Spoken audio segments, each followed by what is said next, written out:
Hello friends, welcome back. हमारे channel पे आपका स्वागत है। आशा करता हूँ कि आप सभी अच्छे होंगे और आपकी तैयारी भी अच्छी चल रही होगी। तो हमारी स्क्रीन पे देख के लग रहा होगा कि आज हम क्या करवाने वाले हैं। तो आज का हमारा टॉपिक है एसएससी सीजीएल टीयर 2 का लाइव मॉक टेस्ट, जो कि ओलाई बोर्ड पे आया हुआ है। ठीक है।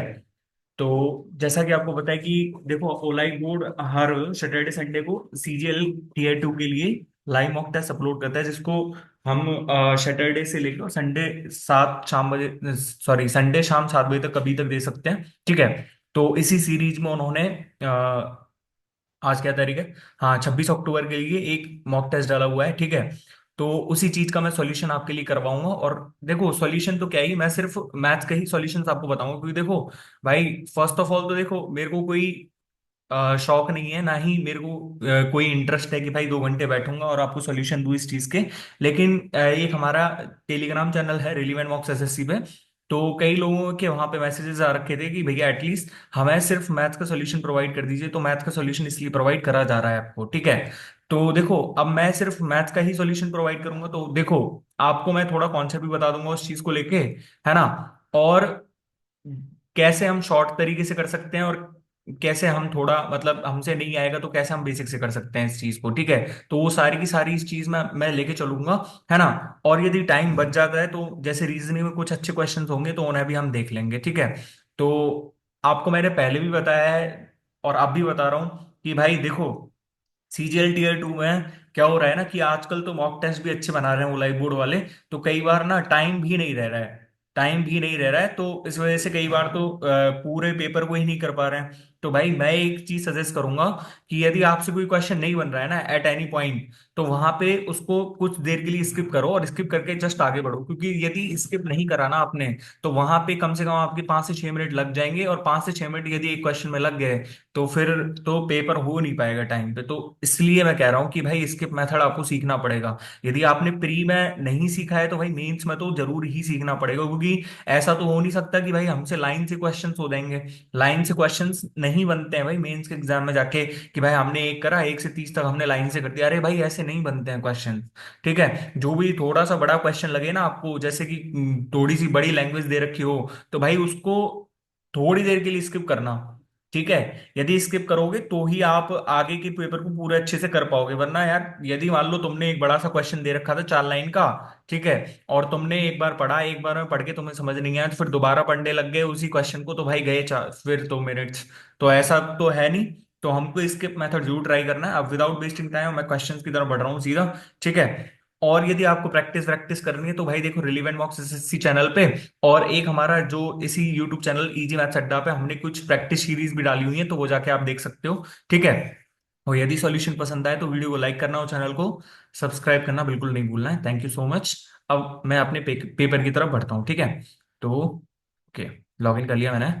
तो फर्स्ट क्वेश्चन है मेरे पास क्या, the average height of 12 student is 160 centimeter, while the average height of 10 of them is equals to 157. If one of the remaining students contribute to 60% of the height in the total height of two students, then what are the heights of the remaining students?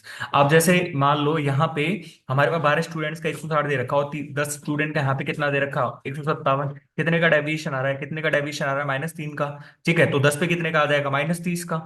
-30 का। तो मैं क्या कह सकता हूँ कि जो मेरे पास बचे हुए स्टूडेंट रहेंगे, तो उनका कितना रहेगा मेरे पास। जब यहाँ पे -30 का डेविएशन आ रहा है, तो उसमें मेरे को +30 का डेविएशन करना पड़ेगा।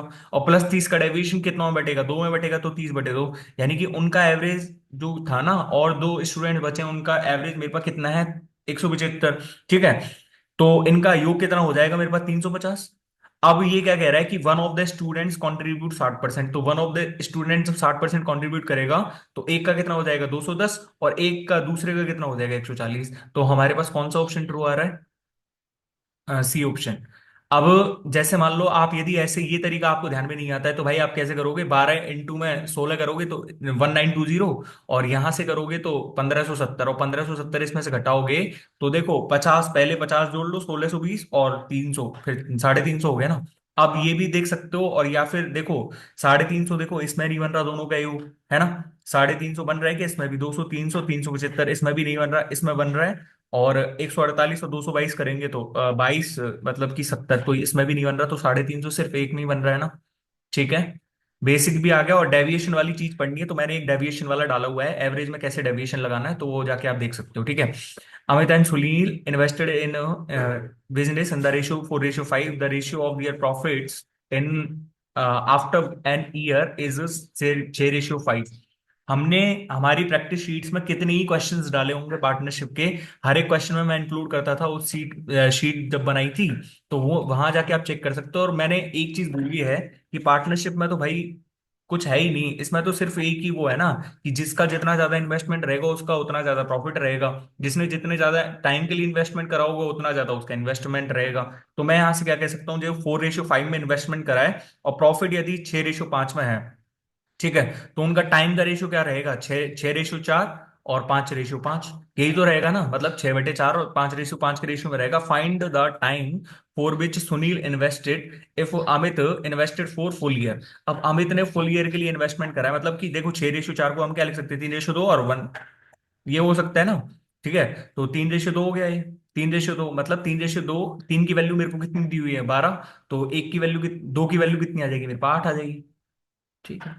मेरे पास क्या है, क्वेश्चन है, question Ramesh takes 5% of his yearly salary and buys a watch. The value of this watch decreases by 10% every year. After 2 years he sold the watch to Rajat. Rajat sold the watch at 30375, thereby earning a profit of 25%। Okay. ठीक है। तो हमारे पास यहां से मेरे को रमेश की monthly, अच्छा यहाँ पे ईयरली, तो ईयरली सैलरी ली है उसने और हमको मंथली सैलरी निकालनी है। ठीक है। तो मैंने मान ली ईयरली सैलरी उसकी एक्स है, और एक्स का जब उसने 5% लिया तो मतलब एक्स का 1/20 लिया उसने, एक्स का 1/20 तो लिया। और ये 10% एवरी ईयर डिक्रीज कर रही है, तो मतलब 9/10, और इसका 9/10। अब इसने कितने में बेची है, ये 25% के प्रॉफिट पे, तो मतलब कि 5/4 में बेची है। इसी की वैल्यू मेरे को कितनी दी हुई है, 375। भाई इतना आपको समझ में आ रहा है ना, तो आपकी प्रैक्टिस बहुत अच्छी है भाई। ठीक है। तो 5 की मेरे पास कट जाएगा ना, 5 की 30 और 0, 5×7 = 35 और 5×5 = 25। ठीक है। 6,075 आ गया। तो मैं अब यहाँ से क्या क्या लिख सकता हूँ, 9 में 81 होता है ना, पर मैं 9 से काट लेता हूँ एक बार इसको। तो देखो 9×6 = 54, 4 आ जाएगा। 9×6 = 54, 6 आ जाएगा ना। और 9×7 = 63 और 9×5 = 45। ठीक है। अब इसको 9 से काटेंगे तो 9×7 = 63 और 9×5 = 45। ठीक है।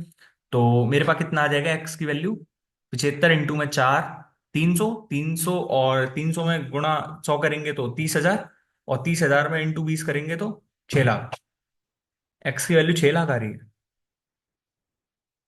अच्छा अच्छा, ये थी हमारे पास ईयरली इनकम। तो मंथली इनकम निकालने के लिए मेरे को क्या करना पड़ेगा, 12 से डिवाइड करना पड़ेगा। 6 लाख अपॉन में 12 कितना हो जाएगा, 50,000।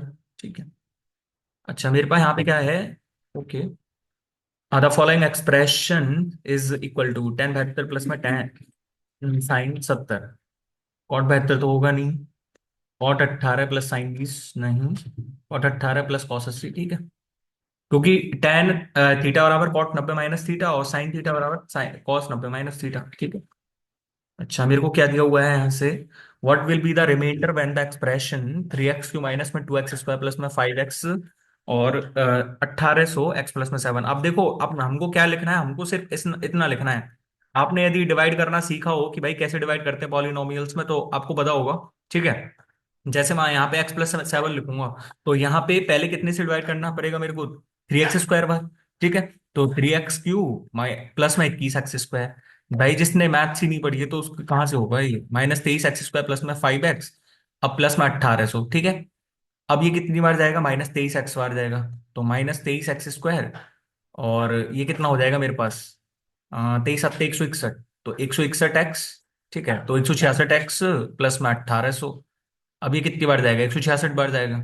ठीक है। तो 166x और प्लस में ये कितना हो जाएगा, 166 सत्ते 16 सत्ते 120, सॉरी 16 सत्ते 112, 1120 और 6×7 = 42, मतलब 1162। सॉरी 1162 ही आ रहा है क्या, 16 सत्ते 166 इंटू 7 करो, 42, 4, 16 सत्ते 112 और 116, तो मतलब 1162 आ रहा है। ठीक है। और 1162, अब ये घटाएंगे इसमें से 1800 में से 1162, तो कितना आ जाएगा मेरे पास, 38,638 आंसर है। ठीक है।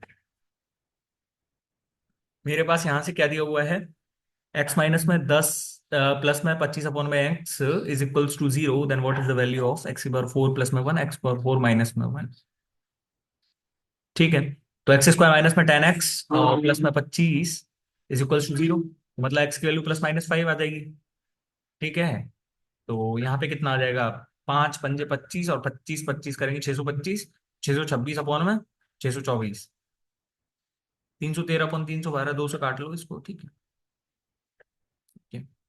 मेरे पास क्या दिया हुआ है, A garment company declared 35% discount for wholesale buyers. Mr. Gagan bought garments from the company for rupees 48,000. After getting discount, he fixed up selling price of the garments in such a way that he earned a profit of 30% on the original price by company, 30% on the original price by company for non wholesale buyers.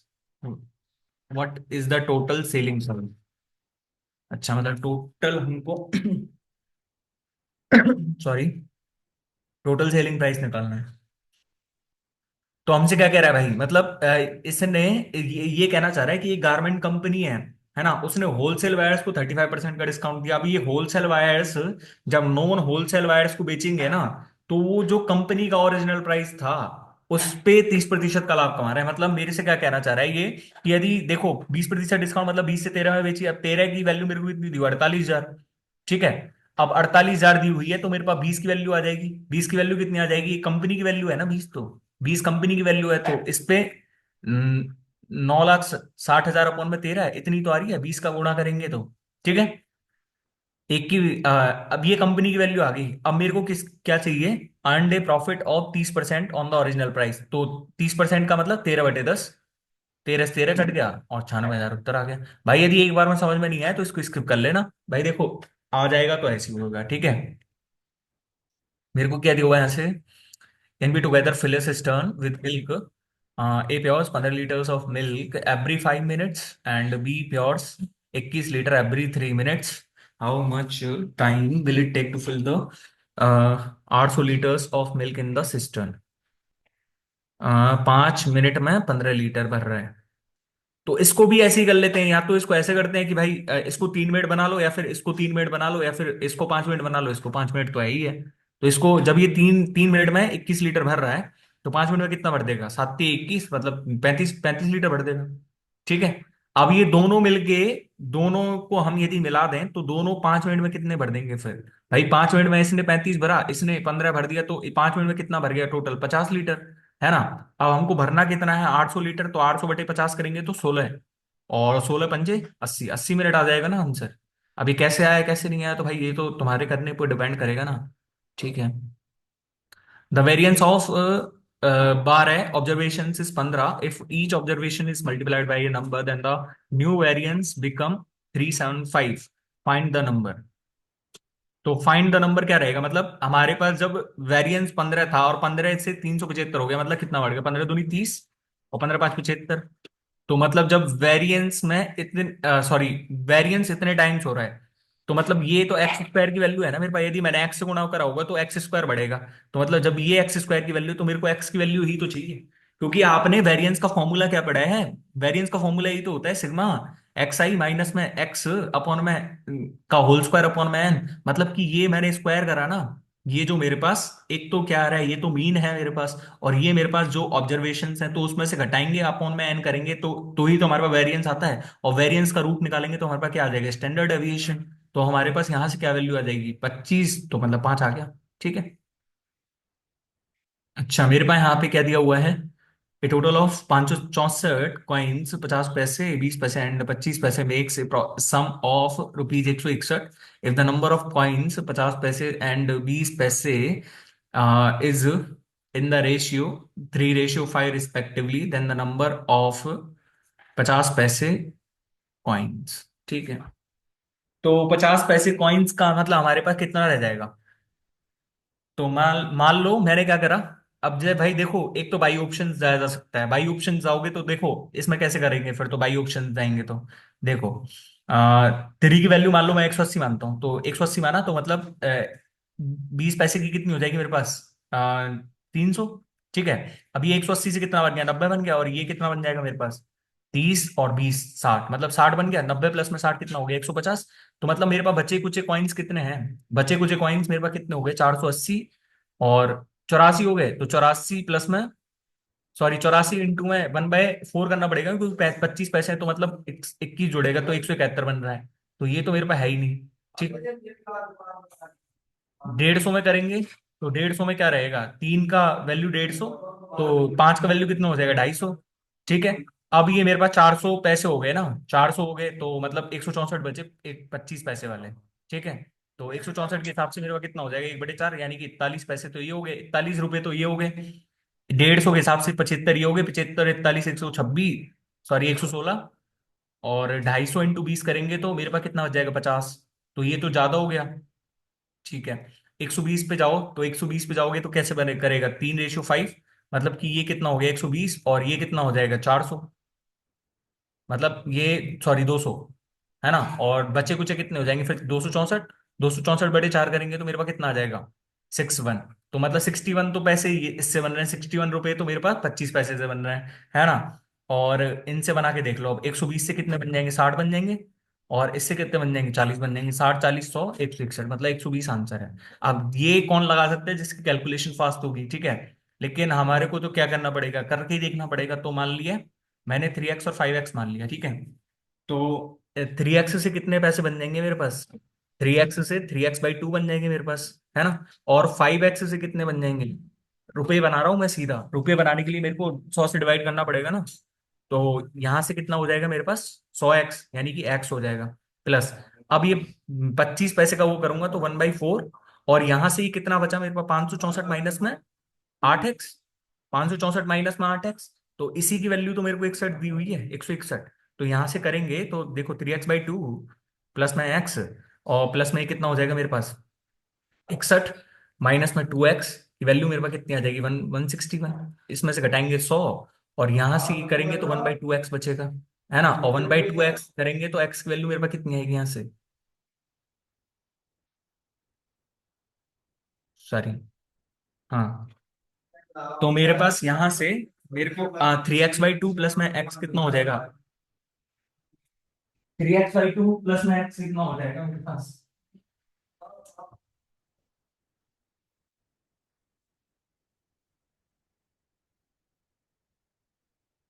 1 second. हम्म। अरे ये 564 है ना, तो मतलब मैं तभी तो सोचू भाई क्या आंसर नहीं आ रहा है ये। हाँ, तो मतलब यहाँ पे ये क्या रहेगा, 20 रहेगा मेरे पास, ठीक है।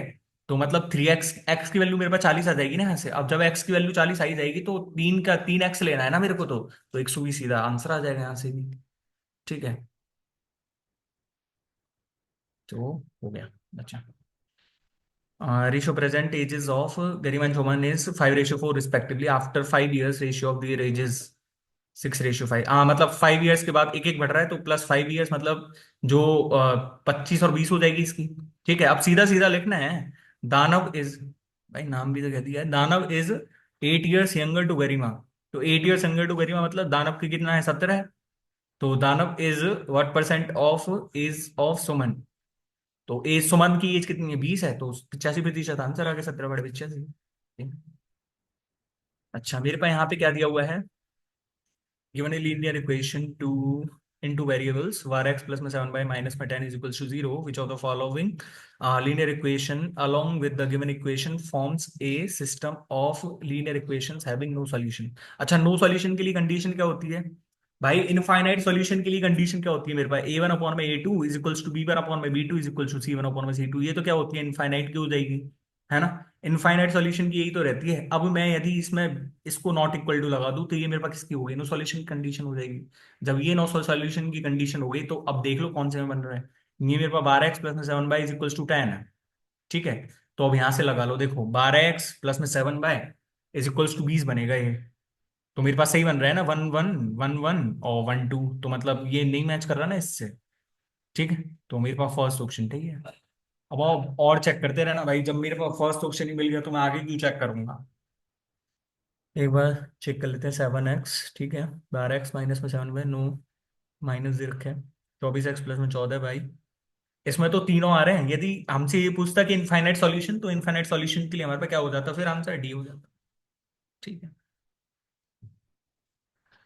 A and B appear for an interview for two vacancies. The probability of selecting A and B is 1 by 9 and 7 by 10 respectively. Find the probability that none of them to be selected. तो none of them का मतलब not A ने करा है, A ने भी नहीं करा और B ने भी नहीं करा। ठीक है। सॉरी, हाँ यही है ना। A ने भी नहीं करा और B ने भी नहीं करा, तो मतलब 3, और ये कितना से कट जाएगा, ये 4 बार, ये 5 बार, तो 4/15। बी ऑप्शन आ रहा है ना। अच्छा, मेरे को यहाँ पे क्या दिया हुआ है। A thief takes off on his bike at a certain speed after seeing a police car at a distance of 350 kilometre. भाई देखो, रिलेटिव स्पीड का लग रहा है यहाँ से, क्योंकि चोर पुलिस वाला सवाल रिलेटिव स्पीड वाला ही होगा। रिलेटिव स्पीड वाला कॉन्सेप्ट यदि पढ़ना है तो हमारे चैनल पे आप देख सकते हो जाके, ठीक है। डिस्क्रिप्शन बॉक्स में लिंक डाल दूंगा, और नहीं भी डाले तो आप चेक कर लेना जाके, ठीक है। The police car starts chasing the thief and catches him. If the thief runs 1.6 kilometer before being caught and the speed of the police is 39 kilometer per hour, then what is the speed of the thief's bike in kilometer per hour? मतलब हमको thief की bike की वो निकालनी speed है ना। अब क्या कर सकते हैं हम। ओके, हमारे पास टाइम भी नहीं दिया हुआ है। ठीक है, मतलब ये तो है ना हमारे पास, देखो 350 किलो, 350 मीटर तो ये है ना। और हमारे पास 1600 मीटर ये है, तो मतलब मैं क्या कह सकता हूँ कि जब पुलिस ने 39 किलोमीटर पर आवर में वो पकड़ा, 39 किलोमीटर पर आवर से पकड़ा, तो उसने कितना टाइम लिया होगा। तो 1950 दौड़ा कितने में, 39 किलोमीटर पर आवर, मतलब 39 ही 5/18 सॉरी, 39 इंटू में 5/18। ठीक है, तो 39×5 = 195, मतलब 180 सेकंड आ रहा है। मतलब पुलिस को इतना टाइम लगा होगा पकड़ने में, इतना ही टाइम तो लिया होगा उसने, है ना। तो हम क्या कह सकते हैं कि चोर इतने टाइम तक भागा। पर चोर ने भागा कितना है, चोर ने तो 1600 मीटर ही भागा है। ये थोड़ी काउंट होगा, क्योंकि इस इतनी दूर तो वो पहले ही भाग चुका था पुलिस के आने से पहले। तो वो 1600 मीटर दौड़ा है, तो 1600 × 180, हमको किलोमीटर पर आवर में चाहिए, तो 18/5 से मल्टीप्लाई कर दो। तो ये कितना हो जाएगा 10, और ये कितना आ जाएगा 0। तो 32×160, डी ऑप्शन आ रहा है। ठीक है। If the median of the data which is given below in the descending order is 26, then calculate their mean। अच्छा, मीडियन निकाल, मीडियन दी हुई है हमको, असेंडिंग और डिसेंडिंग ऑर्डर में दिया हुआ है डेटा। तो एक चीज मैं बताऊं आपको भाई, मीडियन के लिए हमारे पास चाहे डेटा असेंडिंग ऑर्डर में हो चाहे डिसेंडिंग ऑर्डर में हो, हमारे पास मीडियन सेम ही तो रहेगी। भाई यदि मैं असेंडिंग असेंडिंग ऑर्डर और डिसेंडिंग ऑर्डर में जमाऊंगा, तो मीडियन तो मेरे पास सेम ही रहेगी। ठीक है। तो मीडियन के लिए मेरे को क्या करना है, 1 2 3 4 5 6। ठीक है, तो मेरे पास 6 टर्म्स हैं, तो 6 के लिए कितना रहेगा मेरे पास, तीसरा चौथा टर्म का आधा। तो मतलब 29, प्लस में 3x, माइनस में 1 की वैल्यू मेरे को कितनी हुई है, 26, और 26×2 52 हो जाएगा। क्योंकि भाई इसका दो ही तो करना पड़ेगा बटे में। ठीक है। तो मेरे पास 3x की वैल्यू कितनी आ जाएगी, 28, और 52 - 28 24, तो x की वैल्यू 8। ठीक है। और जब x की वैल्यू 8 आ गई मेरे पास, तो यहाँ पे ये कितना बन जाएगा, देखो अब जोड़ के जाओ, 56 प्लस में 32, 50 30 80 और 88, मतलब 88 और 29 करेंगे तो 12 और 17 117, 117, और यहाँ पे 8 की 24 और माइनस में 1, मतलब ये कितना हो गया, 117 है प्लस में 23, 140, 140 प्लस में 8 148, और 153, तो 153 अपॉन में 6। तो 25 ही 150, 25.5 आ गया ना सीधा। ठीक है। मेरे पास यहाँ पे क्या दिया हुआ है, A right angle, A in a right angle triangle A B C, A is the right angle and bisector of A meets B C at point D. अच्छा, ठीक है। तो ये मेरे पास क्या है, ए है, ये बी है, और ये सी है, तो ए बी सी का मैंने खरीदा। ठीक है। ए का बाइसेक्टर खींचे जो कि डी पे मिलता है। एडीसी की वैल्यू मेरे को कितनी दी हुई है, 89। तो find the measure of B. बहुत कठिन सवाल था ये तो। ये 45, तो ये 45, ठीक है, 45 और 89, तो 90 और एक 91। 91 और 45 कितना हो जाएगा, 9 5 14 है, सॉरी 9 5 13, 136, 44 डिग्री हो जाएगा ना। त्रिभुज के तीनों कोणों का 180 डिग्री होता है, यदि नहीं पता है तो कोई दिक्कत नहीं है। ठीक है। अच्छा। The difference between the compound interest and simple interest on a certain principal for 2 years at is 12.5%, rate is 239, find the principal. तो भाई प्रिंसिपल कैसे निकालोगे? अब इसमें प्रिंसिपल में दिया हुआ भी ऐसे है कि भाई हम निकालने भी जाएं तो ऐसे केसेस में हमें क्या करना है कि भाई सिंपल इंटरेस्ट तो सीधा सीधा ही आ रहा है 25% मेरे पास, ठीक है। लेकिन हमको यदि जब कंपाउंड इंटरेस्ट निकालेंगे तो कंपाउंड इंटरेस्ट के लिए मेरे को क्या करना है, तो सुनो। कंपाउंड इंटरेस्ट के लिए ऐसे तो करेंगे नहीं, 12.5 प्लस 12.5 और प्लस में फिर कितना हो जाएगा, 12 × 13 मतलब कि 1.5625। इसकी वैल्यू मेरे को 239 दे रखी है, ऐसे तो बहुत लंबा पड़ जाएगा क्वेश्चन। तो आप एक चीज बताओ, ये 25% है मेरे पास, ठीक है। सिंपल इंटरेस्ट है ना ये तो। अब मेरे को यदि कंपाउंड इंटरेस्ट निकालना पड़े तो ये 1/80 तो है। ये 1/80 तो है मेरे पास। तो मैं क्या कह सकता हूँ कि मेरे पास ये है 8/9 और 8/9। तो मतलब ये मेरे पास यदि प्रिंसिपल है तो ये मेरे पास अमाउंट हो जाएगा उसमें। तो मतलब मेरे पास 64 पे कितने का ब्याज है, 17 का ब्याज है। 64 पे 17 का ब्याज है, तो मतलब कितने प्रतिशत का ब्याज है, 1700/64। 1700/64। अब आपको चीज दिख रही है? बहुत बढ़िया बता रहा हूँ मैं इस चीज को भाई, शॉर्टेस्ट बहुत अच्छा सोल्यूशन है, कोई दिक्कत नहीं है कि, ठीक है। तो ये मेरे पास कितना है, 17 में 25, क्योंकि यदि मैंने 100 को 4 से काट दिया, ठीक है, और ये मैं 4 से काटूंगा तो 16। ठीक है। अब आपको दिख रहा है कुछ अच्छा सा? मैं यदि यहां से 16 × 25 को साइड में ले लूं, ठीक है, तो ये मेरे पास कितना है, 25%। अब मेरे पास ये बचा कुचा क्या है, 25/16, यही तो है मेरे पास। तो इस 25/16 की वैल्यू ही तो है मेरे पास 39। ठीक है। और प्रतिशत लगाना मत भूल जाना साथ में। प्रतिशत लगाना बिल्कुल मत भूल जाना, ठीक है। तो ये मेरे पास जब, सॉरी, मेरे को 100 की वैल्यू चाहिए ना, मेरे को तो 100 की वैल्यू चाहिए, ठीक है। तो कैसे निकलेगी? तो 100 की वैल्यू के लिए मेरे को यहाँ पे 20 बढ़ानी बढ़ानी पड़ेगी यहाँ पे। ठीक है। आप 25 से काटो इसको, 25 नंबर 225 और 140, 25 × 125 और 25 की 150, तो मतलब कि 16, 16 × 96। एक ही ऑप्शन में तो दिख रहा है 6। यूनिट डिजिट एक में ही तो दिख रहा है मेरे को 6। Sorry. What value should come in place of question mark? अच्छा। सीधा ही है, 24 × 18/27 ये और 3/9, ठीक है। तो ये कितने से, 2/3, मतलब कि 8×3 = 24, 16। तो 16 और 1/3, 16×3 = 48 है ना? ठीक है, इसमें लिखने की जरूरत नहीं थी। If cos sin a cot a is equals to 0.5 and a is an acute angle, a is an acute angle, दिख रहा है, साफ साफ ही दिख रहा है भाई, 1/√2 1/√2 1। तो मतलब कि ये थी a की वैल्यू मेरे पास कितनी है, 45 डिग्री है। ठीक है। तो tan a प्लस में cosec स्क्वायर है, tan a प्लस में cosec स्क्वायर है, ये आंसर हो जाएगा। सॉरी। तो अब भाई मेरे को, और भाई जैसे कुछ होंगे ना ऐसे कि भाई नहीं हुआ तो देखो कॉस ए साइन है, इसको कॉस ए कोण में साइन ए लिख लो, तो यानी कि कॉस स्क्वायर ए की वैल्यू मेरे पास कितनी, 0.5, 1/2। और 1/2 को क्या लिखूंगा फिर, कॉस ए की वैल्यू 1/√2। अब यहां से भी नहीं हूं तो फिर एक सही बात बताऊं, पढ़ाई छोड़ देना, कोई दिक्कत नहीं है, ठीक है। अच्छा। A base of right prism is an equilateral triangle if the lateral surface area of the prism is 1512 centimetre square. भाई देखो, प्रिज्म वाला टॉपिक यदि आपको पढ़ना है तो मैंने अपने चैनल पे डाला हुआ है, ठीक है। पीडीएफ उसकी आपको रिलीवेंट मॉक्स एसएससी टेलीग्राम चैनल पे मिल जाएगी। आप जाके देख सकते हो भाई, इस टॉपिक को पढ़ने के बाद यहाँ से कोई दिक्कत नहीं आएगी आपको, ये गारंटी के साथ बोल रहा हूँ, ठीक है। तो मेरे पास इक्विलेटरल ट्राइंगल है, आपको सिर्फ चित्र बनाने की भी जरूरत नहीं पड़ेगी, इतना मैं दावा कर रहा हूँ, ठीक है। The base of A right prism is an equilateral triangle, ठीक है। If the lateral surface area of the prism is 1512 centimetre square, मतलब ये लेटरल सरफेस एरिया मेरे पास कितना होता है, लेटरल सरफेस एरिया होता है मेरे पास perimeter of base into height, है ना। तो यहां से अब मेरे पास हाइट कितनी दी हुई है, 21 सेंटीमीटर दी हुई है, तो मेरे को वैल्यू वॉल्यूम निकालना है। ठीक है। तो वॉल्यूम कैसे निकलेगा? अब वॉल्यूम के लिए या तो देखो ऐसे भी कर सकते हो कि भाई 7 के 21, 3 का ही मल्टीपल रहेगा, 7 का ही मल्टीपल रहेगा, है ना। लेकिन चलो कर ही लेते हैं ना फिर इसको, है ना। तो पीओबी इंटू हाइट मतलब कि ये मेरे पास कितना है, 1512। तो पीओवी मेरे पास कितना आ जाएगा?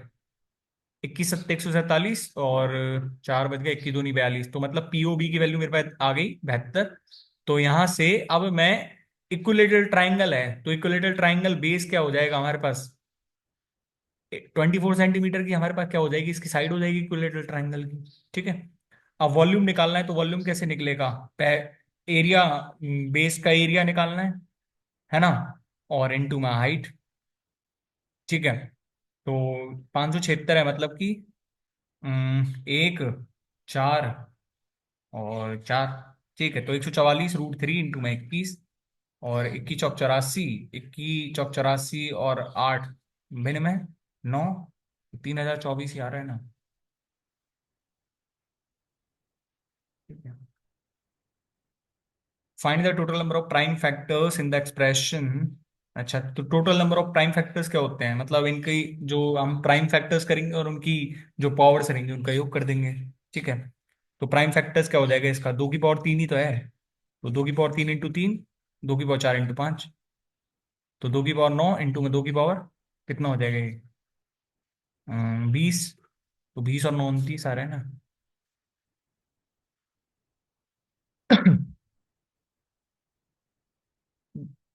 A milkman mixes 20 liters of water in 80 liters of milk। अच्छा, वाटर एंड मिल्क, तो 20 लीटर और 80 लीटर। ठीक है। After selling out 1/4 of the mixture, he poured water in the remaining mixture to again make it to original quantity. He poured water in the remaining mixture to again make it to the, अच्छा। ठीक है, तो मतलब इसको सॉलिडरी बनाना चाह रहा है ये, है ना। पहले तो इसने 25 लीटर बेच दिया। अब 25 लीटर बेच दिया तो 25 लीटर में कितना गया होगा, मतलब 1:4 में ही बटा होगा। तो मतलब कि ये कितना गया है, 5 लीटर, तो मतलब 15 लीटर में वाटर रह गया। और यहां से ही मेरे पास कितना रह जाएगा, 60 लीटर। ठीक है, आफ्टर 25 लीटर जब उसने बेच दिया। ठीक है। अब यहाँ पे अब यहाँ पे वाटर ऐड करेगा ये 25 लीटर ही, तो वाटर ऐड करेगा तो 40 लीटर हो जाएगा ये मेरे पास। और ये मेरे पास कितना हो जाएगा, 60 लीटर। ठीक है। तो हमसे वाटर एंड मिल्क की फाइनल मिक्सचर में क्या पूछ रहा है, रेशियो। तो कितना हो जाएगा, 2:3। कितना इजी से क्वेश्चन था। अच्छा, मेरे पास यहाँ पे दिया हुआ है क्या, if shopkeeper marks a product in such a way that even after providing a discount of 12%, he makes a profit of 17%।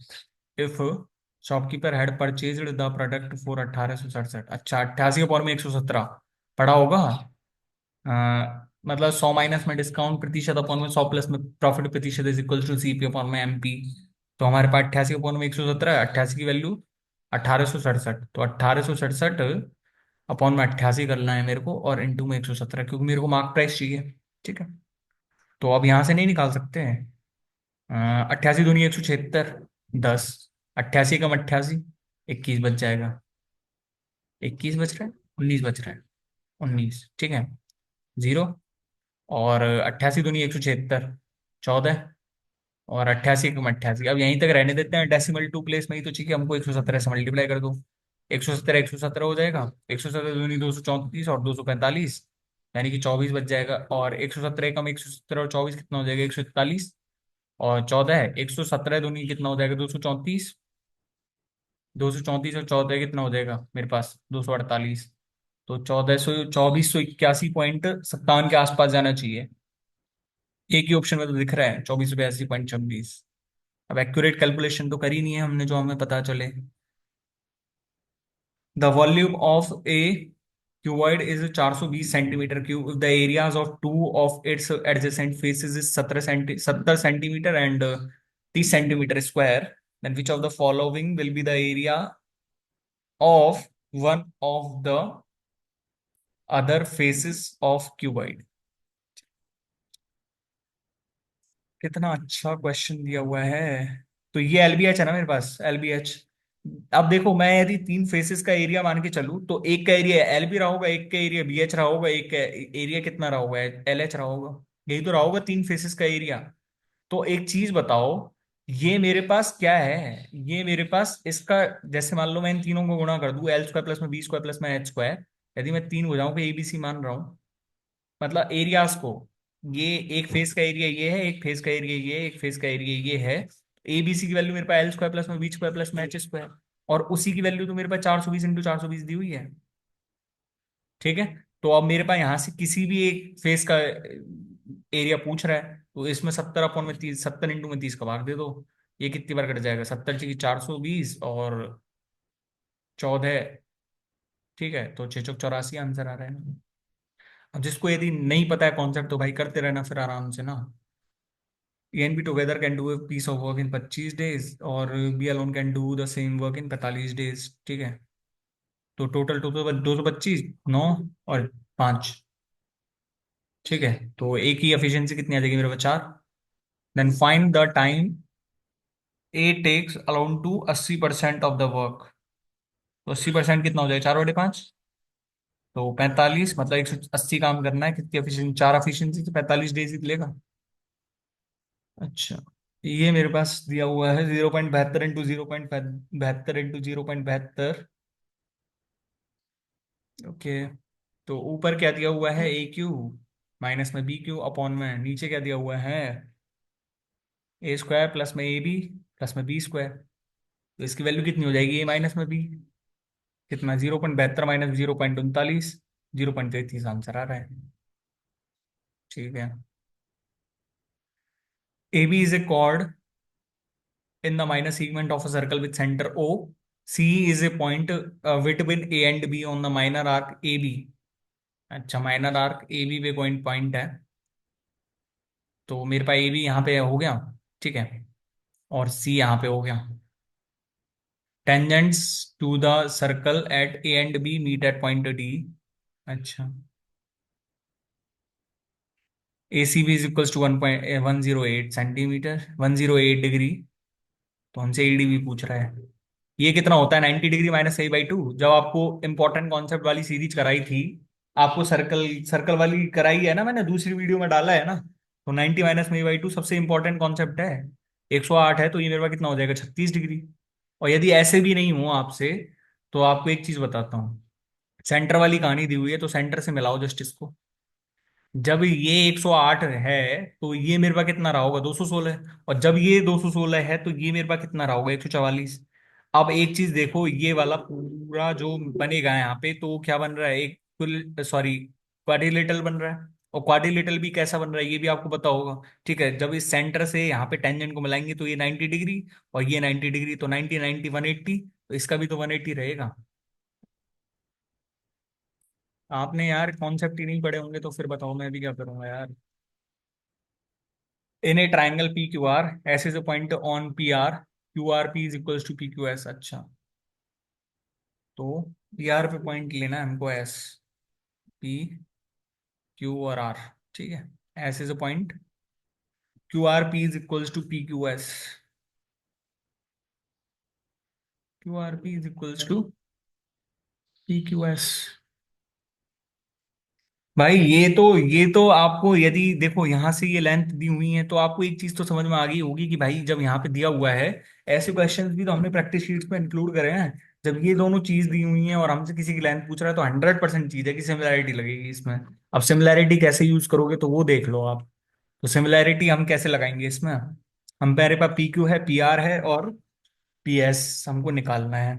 तो कैसे निकलेगा हमारे पास, पी क्यू आर किसके किसके वो हो जाएगा सिमिलर, पी में पी ही रहेगा, क्यू में क्या रहेगा, क्यू में एस रहेगा, और आर के समथिंग क्यू है ना। तो हमारे पास यहाँ पे पी क्यू की वैल्यू दी हुई है 12.6, पी एस की हमको निकालनी है, इज इक्वल्स टू, हमारे पास पी आर और पी क्यू भी दी हुए हैं। तो P R is equals to 18, और ये कितना हो जाएगा, 12.6। तो 12.6 इंटू 12.6 ऑन में 18, 18 7 126, और 126 का गुना 7 से करेंगे, बरसत्ते 84, 88 882, 8.82 आ रहा है ना।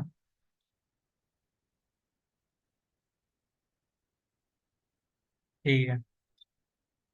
when 2/5 of a fraction a is added to 3/8 of the another fraction, the result is 5/12। अच्छा, तो 2/5 ऑफ ए प्लस में 3/8 of B is equals to मेरे पास कितना है, 5/12। ठीक है।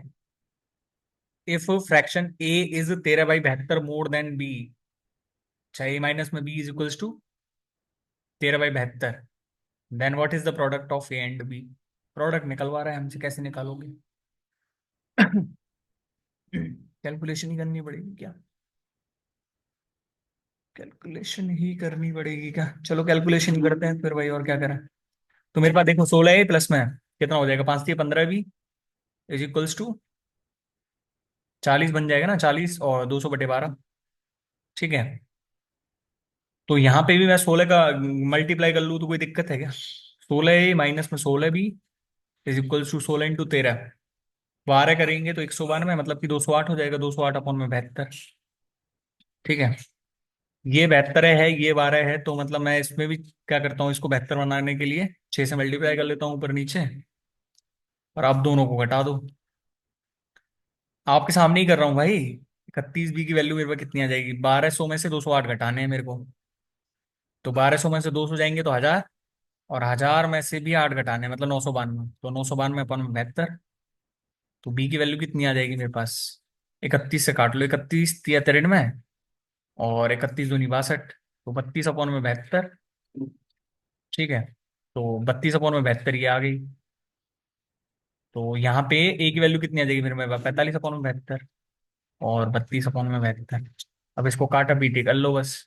ये मेरे पास कितना है, 5/9, है ना? ये मेरा 5/9 ही है ना, 5/9 ही है, सॉरी 5/8 है। और ये कितना हो जाएगा मेरे पास, 4/9। ठीक है, तो ये 2 से कट जाएगा, तो 5/18 आंसर आ रहा है। ठीक है, थोड़ा सही था, मतलब यदि यदि ऐसे कर रहे हो तो।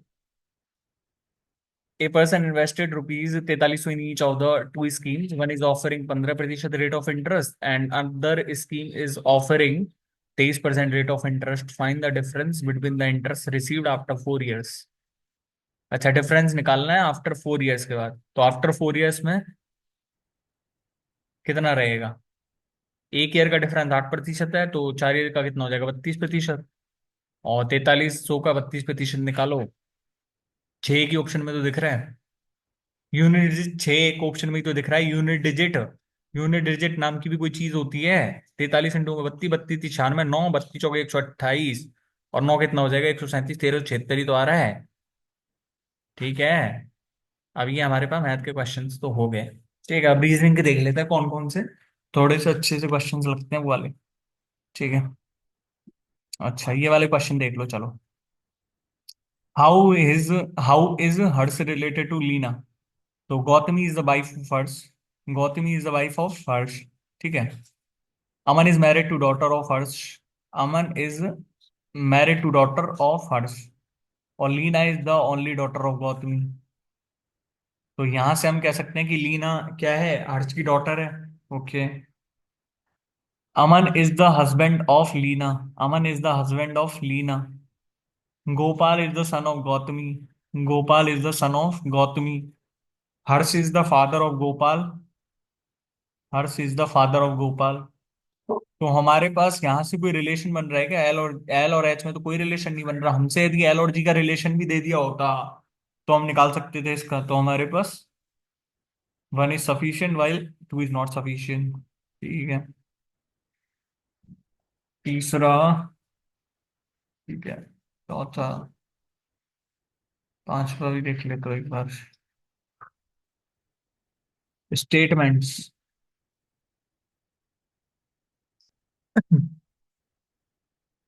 तो भाई 100 150 से करूंगा। सम डोसा और सांभर, सम डोसा और सांभर। देखो इडली से इडली हम काट देंगे, पर यहाँ पे नेगेटिव रिलेशन बनेगा ना दोनों में, और जब ये नेगेटिव बनेगा और नेगेटिव को पॉजिटिव से कनेक्ट करेंगे तो हमारे पास नेगेटिव स्टेटमेंट ही तो बनेगा। तो भाई हम ये कह सकते हैं ना कि if we correlate the correlate one positive statement with a negative statement, so the conclusion will be also negative. ठीक है, तो मेरे पास यहाँ पे will also be negative, will be also negative. ठीक है, मतलब स्पीकिंग पे इतना ध्यान मत दिया करो यार। ठीक है, तो सम डोसा और सांबर, तो मेरे पास यहाँ पे ये तो हो ही नहीं सकता, नो डोसा इज बड़ा।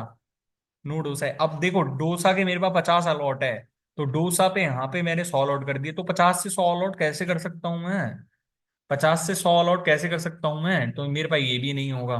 No sambar is idli, no sambar is idli. अब देखो यहाँ पे 100 है, यहाँ पे भी 100 है, यहाँ पे 50 है, यहाँ पे 50, सॉरी यहाँ पे 100 और यहाँ पे 50। ठीक है, तो 50 से 50 कट जाएगा ये, 50 से 100, 100 से 50 कट जाएगा ना, मतलब 100 से 50। तो also no sambar is idli, third option हमारे पास ठीक है। आप वेन डायग्राम से करते रहना, मैंने आपको बता दिया है। रीजनिंग की स्ट्रेटेजी वीडियो में इसका दिया भी हुआ है कि मैंने कैसे करा है कैसे नहीं करा, आप जाके चेक कर सकते हैं, ठीक है। अच्छा, ये मीनिंगफुल लेटर्स वाला क्यों आता है question? How many meaningful four letter English words can be formed using the third, third कौन सा है? थर्ड, अच्छा लेफ्ट टू राइट ही चलना है ना, तो थर्ड का सी हो गया, एच, ठीक है, ए, अच्छा पांचवा नहीं लेना है, छठवा लेना है, छठवा, ठीक है, और सातवां लेना है। तो इनसे मीनिंगफुल लेटर्स कितने बन सकते हैं?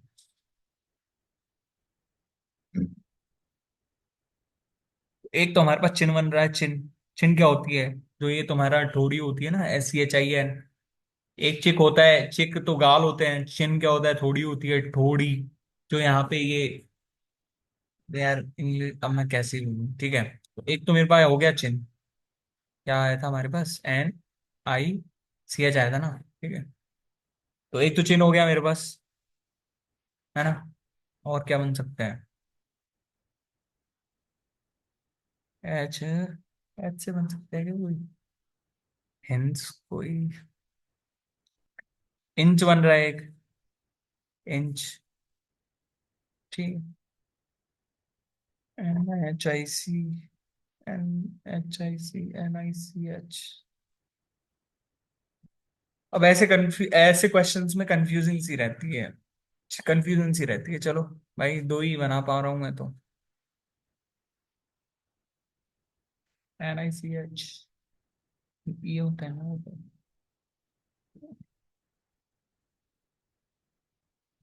ठीक है,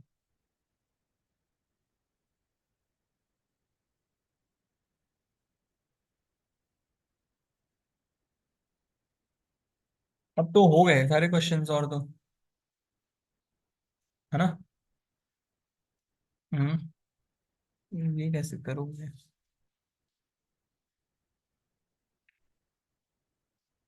सात, सात के स्क्वायर, छह के स्क्वायर, सात छह 13, 12 के स्क्वायर 25, का स्क्वायर 25, 12 37।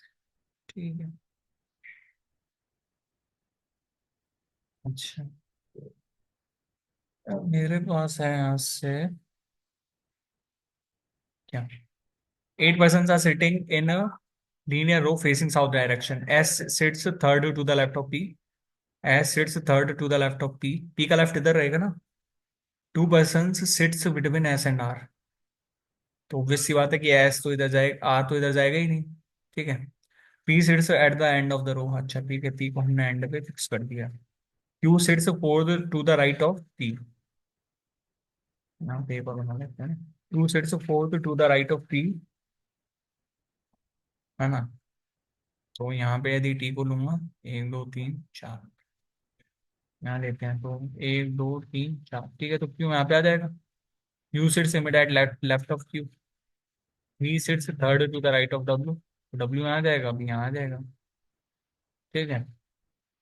तो how many person sit between B and P? 3 persons। अच्छा, two orientations of the same box are shown below. How will this box look when unfolded? अच्छा, तो हमारे पास क्या रहेगा? मतलब ये तीनों एडजेसेंट फेस है ना, तो तीनों एडजेसेंट में ही दिखने चाहिए, ठीक है। तो कैसे ऑप्शन एलिमिनेट कैसे होते हैं देखो, चार और दो एक दूसरे के अपोजिट में कैसे जा सकते हैं? दो और तीन एक दूसरे के अपोजिट कैसे जा सकते हैं? ठीक है, तीन पाँच एक, पाँच एक छः, और यहाँ पे पाँच छः एक, अब ऐसे भाई दो ऑप्शंस मिल रहे हैं क्या? तो ऐसे करके देखो फिर, मतलब इनको फोल्ड करना है ना मेरे को। ठीक है, तो इसको ऐसे फोल्ड करो, मतलब इसको हम जैसे बेस मान लूं मैं, है ना? तो इसके यहाँ पे ये आ जाएगा 6 वाला, इसको ऐसे फोल्ड करोगे तो 6 आ जाएगा। इसको ऐसे फोल्ड करोगे तो 3 आ जाएगा इसके ऊपर, ठीक है ना? और इसको ऐसे फोल्ड करोगे तो इसके साइड में 5 आ जाएगा, है ना? और 2 ऊपर जाएगा, 2 ऊपर जाएगा ना। ठीक है, तो 2 4 3। हाँ, यहाँ से भी तो 2 4 3 आ रहा है मेरे पास।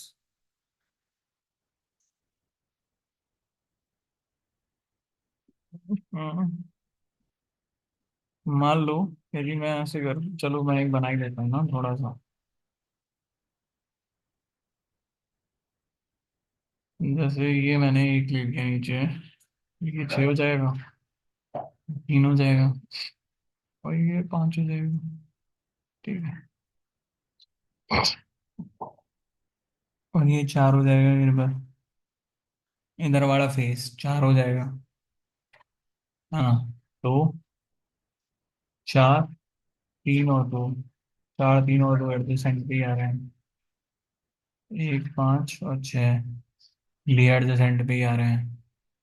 ठीक है, और यहाँ से लेंगे तो,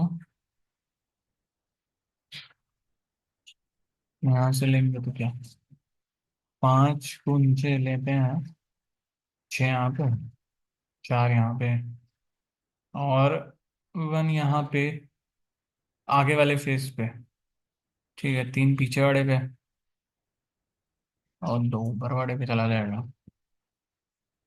भाई ऐसे क्वेश्चंस में कंफ्यूजन सी क्रिएट हो जाती है फिर यार। ठीक है, कोई सा भी लगा तो लो, फिर तो भाई कंफ्यूजन सी ही क्रिएट हो रही है इसमें, तो ऐसे में क्या करें। तीसरा भी लगा लो भाई, है ना? तीसरा लगा लो, चौथा लगा लो, जो तुम्हारा मन करे। भाई मेरे को तो समझ आते नहीं वाले क्वेश्चन। 49, 50 बड़ा देख ले चलो एक बार। ABCDF sitting around a circular table facing the center, who sits immediate left of E। अच्छा तो देखो, यहाँ पे only 1 person sits between C and F, तो C एंड F के बीच में ओनली 1 पर्सन। ठीक है, अब दोनों ही पोजीशंस बना लो। A sits second to the left of F। अच्छा मत बनाना दोनों पोजीशन, क्योंकि सी को यहाँ पे बिठाओगे तो ए यहाँ पे कैसे आ सकता है, क्योंकि यहाँ पे तो F दिया हुआ है पहले ही। तो A sits second to the left of F। ठीक है, क्योंकि फेसिंग सेंटर भी कर रहे हैं ना ये। D sits adjacent to F and C। Okay, B sits second to the right of D, तो बी यहाँ पे बैठ रहा है, तो यहाँ पे होगा ऑब्वियस सी। तो ई के इमीडिएट लेफ्ट में, मतलब हमारे पास 1 तो करेक्ट, हम 1 से निकाल सकते हैं आंसर। ठीक है, E sits third to the left of F, E sits third to the left of F. B sits adjacent to F, मतलब बी यहाँ भी आ सकता है, और बी यहाँ भी आ सकता है। 2 person sit between B and C. ठीक है, तो 2 person sit between B and C. यदि बी यहाँ है तो सी यहाँ पे आएगा, है ना?